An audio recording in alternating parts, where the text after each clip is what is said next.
अस्सलाम वालेकुम। Cricket studio के साथ मैं हूं एजाज पाट। नाजरीन, Pakistan versus Australia test series का स्क्वाड अनाउंसमेंट कर दी गई है। चीफ सिलेक्टर वहाब रियाज ने आज अपनी पहली टीम अनाउंसमेंट का ऐलान कर दिया है कि वो अपने दौरे ऑस्ट्रेलिया के लिए कौन से 18 खिलाड़ियों को जो है वो लेकर जाएंगे और उसमें कौन कौन है। इसके अलावा नाजरीन, आज आईसीसी ने, क्योंकि कल वर्ल्ड कप कंप्लीट हो चुका है, तो अपनी टीम जो ऑफ द टूर्नामेंट जो है वो उसकी अनाउंसमेंट कर दी है। उसके अंदर कितने पाकिस्तानी प्लेयर हैं और कौन से हैं, उसके ऊपर बात करेंगे।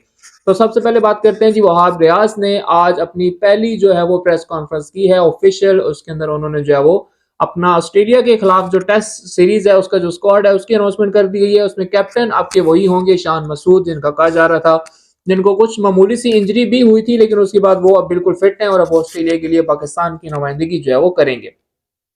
तो अगर मैं बात करूं सबसे पहले कि जी आज जो प्रेस कॉन्फ्रेंस की वहाब रियाज ने, तो उसमें उन्होंने काफी सारी बातें की और काफी पॉजिटिव और अच्छी बातें की, जिसमें उनका सबसे बड़ा कहना यह था कि मैं खुद क्योंकि इस चीज का शिकार रहा हूं कि बहुत से प्लेयर्स जो हैं वो किस तरह से उनका कैरियर जो है वो तबाह किया जाता है और उनको प्रॉपर जो है वो चांस नहीं दिया जाता और वो किन मुश्किलात से गुजरते हैं। तो वो कहते हैं कि मैं इस चीज को समझता हूँ, इसलिए मैं इस चीज के ऊपर काफी जो है वो नजर रखूंगा कि किसी प्लेयर का कैरियर जो है वो एटलीस्ट हमारी वजह से जो है वो खराब ना हो। तो सबसे पहले बात करता हूँ जी, जो उन्होंने टीम सेलेक्ट की है उसमें एक तो हैरत ज्यादा बात वही है कि जी वाइस कैप्टन जो वो मेंशन नहीं किया गया। वाइस कैप्टन वही बात है कि या तो जो भी विकेट कीपर होगा, चाहे सरफराज हो चाहे रिजवान हो, तो उन दोनों में से ही वाइस कैप्टन का रोल जो है वो अदा किया जाएगा। तो सबसे पहले शान मसूद जो है जी कैप्टन, वो टीम का हिस्सा होंगे। उसके अलावा जो ओपनर्स शामिल किए गए हैं उनके अंदर एक अब्दुल्ला शफीक हैं और एक इमामुल हक हैं, और इनके अलावा एक सरप्राइज आप कह लें कि वो साइम अयूब। चार बंदे जो हैं वो as a opener Pakistan team के साथ जो है वो दौरे ऑस्ट्रेलिया के लिए जा रहे हैं। उसके अलावा अगर मैं बात करूं मिडिल ऑर्डर की, तो मिडिल ऑर्डर के अंदर यहाँ पे आपके पास बाबर आजम, उसके अलावा मोहम्मद रिजवान, उसके अलावा आपके पास जो है वो सलमान अली आगा, सरफराज अहमद, साउद शकील और जो है वो फ़हीम अशरफ। ये आपके पास जो है वो मिडिल ऑर्डर के अंदर होंगे। उसके अलावा कुछ नए लड़कों को भी जो है वो बाबर आजम उसने वहाब रियाज ने, हमें बाबर आजम ही जो है वो मुंह पे चढ़ा हुआ है क्योंकि उन्होंने कैप्टनसी इतने अरसे से की है। तो वहाब रियाज जो चीफ सेलेक्टर थे, उन्होंने कुछ नए चेहरे जिन्होंने डोमेस्टिक के अंदर परफॉर्म किया है, तो उसके अंदर जो है वो आमिर जमाल हैं एक, उसके अलावा खुरम शहजाद हैं, मीर हमजा हैं। ये वो दो तीन यंग ब्लड है जिन्होंने अच्छी बॉलिंग का मुजाहरा किया है अपने डोमेस्टिक सीजन के अंदर, और वहां पे उन्होंने विकेट्स उड़ाई हैं काफी, जिसके ऊपर जो है वो उन्हें चांस दिया गया है, जो कि बहुत अच्छी बात है। उसके अलावा अगर मैं बात करूँ तो हसन अली फास्ट बॉलिंग के अंदर आपके पास, उसके अलावा शहनशाह अफरीदी होंगे, और स्पिन डिपार्टमेंट की अगर बात करें तो इब्रार, और उसके अलावा नुमान अली। ये जो है वो आपकी टीम का हिस्सा होंगे, और उसके अलावा वसीम जूनियर को भी जो है वो इस टीम का हिस्सा बनाया गया है।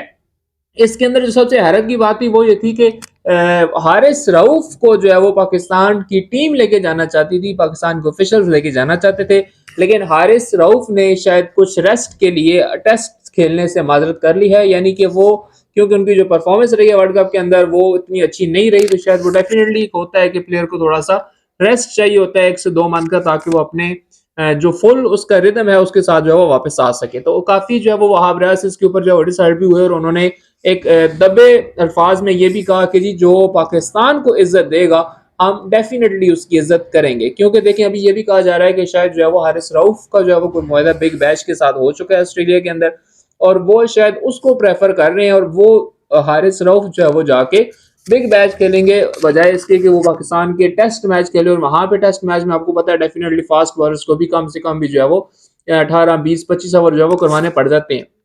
तो वो डेफिनेटली जो है बात वही है कि 4 ओवर का बॉलर है हारिस रऊफ। ओडीआई के अंदर भी वो उस तरह की परफॉर्मेंस एक जगह के ऊपर जो बॉल करनी होती है वो नहीं कर पाते, तो टेस्ट मैच के अंदर तो डेफिनेटली उनके लिए जो है वो एक बहुत ही मुश्किल काम था। बहरहाल ये पहली टीम थी वहाब रियाज की, अब शान मसूद की भी कैप्टनसी के अंदर। तो अब देखना ही है कि ये टीम, क्योंकि ऑस्ट्रेलिया के अंदर एक हमारा रिकॉर्ड बहुत बुरा रहा है कि आज तक हम ऑस्ट्रेलिया के अंदर ऑस्ट्रेलिया से जो है वो कभी भी कोई टेस्ट मैच नहीं जीते, तो क्या ये टीम जितवा पाएगी टेस्ट मैच पाकिस्तान को? क्या कोई हिस्ट्री बनेगी? क्या शान मसूद कुछ ऐसा करेंगे? शान मसूद के बारे में एक बात मैं जरूर कहूंगा कि वो एक अटैकिंग जो है वो माइंड के सेट का बंदा है, वो एक अग्रेसिव प्लेयर है। तो शायद वो थोड़ा सा अपनी टीम को, क्योंकि आप देखेंगे कि ऑस्ट्रेलिया जो है ना, ऑस्ट्रेलिया आपके साथ टेस्ट मैच की तरह नहीं खेलेगी। वो थोड़ी सी एडवांस है, वो थोड़ा सा तेज खेलेगी। उसकी कोशिश ये होगी कि फोर्थ डे के अंदर अंदर हमें मैच का फैसला कर देना है। हाँ, अगर बोथ भी होता है तो 5वें दिन के आप एक आध 2 सेशन में चले जाएं, वो कभी भी टेस्ट मैच को अब पूरा 5 दिन लेके जाने का जो है वो कभी भी नहीं सोचते। तो यही कुछ अप्रोच जो है वो शान मसूद की भी है, क्योंकि शान मसूद को जब पीछे टेस्ट मैचेस के अंदर मौका दिया गया तो उन्होंने बेशक छोटी इनिंग्स खेली 40 50 60 की, लेकिन वो उन्होंने तेज खेली, एग्रेसिव खेले, वो उन्होंने बिल्कुल ही जो टोक टोक वाला सिस्टम नहीं बनाया। तो अब देखना यह है कि क्या ये स्ट्रेटेजी शान मसूद जो अपनी टीम को देते हैं, तो क्या पूरी टीम जो इस तरह से अगर खेलती है तो फिर तो डेफिनेटली ऑस्ट्रेलिया की पिचेस है, ऑस्ट्रेलिया के साथ, क्योंकि ऑस्ट्रेलिया खुद भी जो है वो अपना स्ट्राइक जो है वो मेंटेन रखेगा।